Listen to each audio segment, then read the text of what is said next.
Hello mga lalab! Welcome to my YouTube channel. It's me again, Chari TV. For today's vlog, gagawa pa tayo ngayon ng isang Mexican dish which is called burritos. Kaya ayan, huwag na natin patagalin. Simulan na po natin.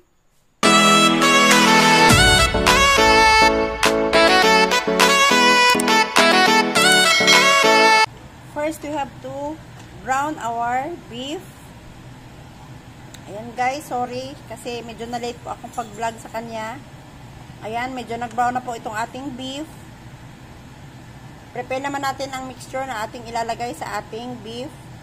I have combined cumin powder, garlic powder, onion powder, paprika, chili powder, oregano, thyme, and a pinch of salt and pepper to taste.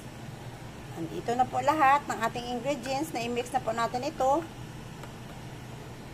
Ayan guys, pag ganito na po yung kulay ng ating beef, i-add naman po natin itong ating mixture sa ating beef.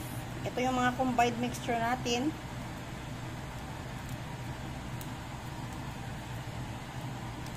Then, i-mix lang po natin ito.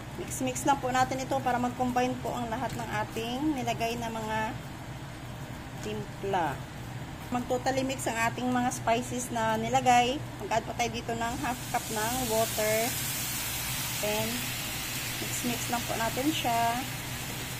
Like that, para mag-combine po ang lahat ng ating nilagay na mga spices.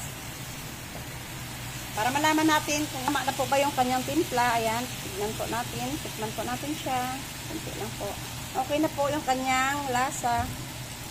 Set aside naman po muna natin yan at gagawin naman natin yung ating iba pang ingredients. Prepare naman natin yung ating mga vegetables na ilalagay. Ayan, unahin po natin i-cut tong ating pipino.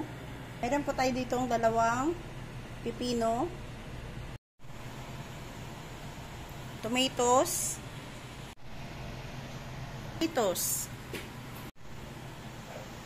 meron din po tayo ditong shredded cheese.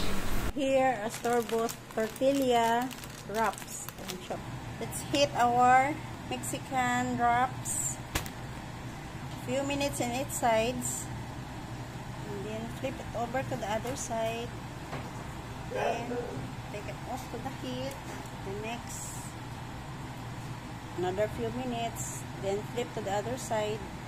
Hindi po natin kailangan tong i-heat ng too much kasi maninigas po siya. Kailangan in a few minutes lang po, and then out muna po siya sa heat, and then sunod na naman yung iba. Ganyan. Hanggang sa maubos po lahat ng ating tortilla Mexican wraps na gagamitin. Depende po sa kakain kung gaano karami po yung kakain ng ating burrito na gagawin.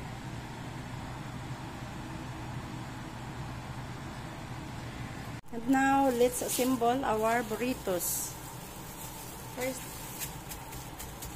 we have to put our wrapper and then a scoop of our meat mixture.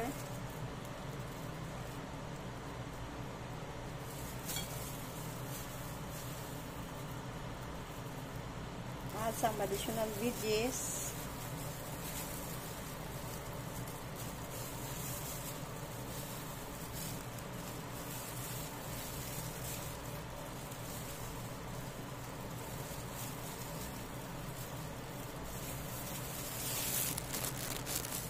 Then shredded cheese,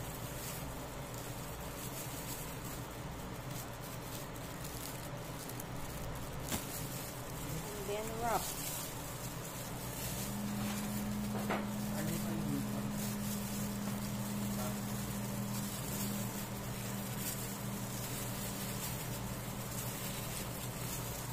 Wrap like that.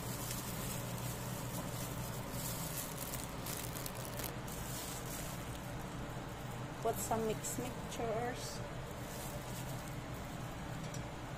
and then add some vegetables. Add some lettuce, some tomatoes, and pepino. And also with the shredded cheese. And then wrap over. And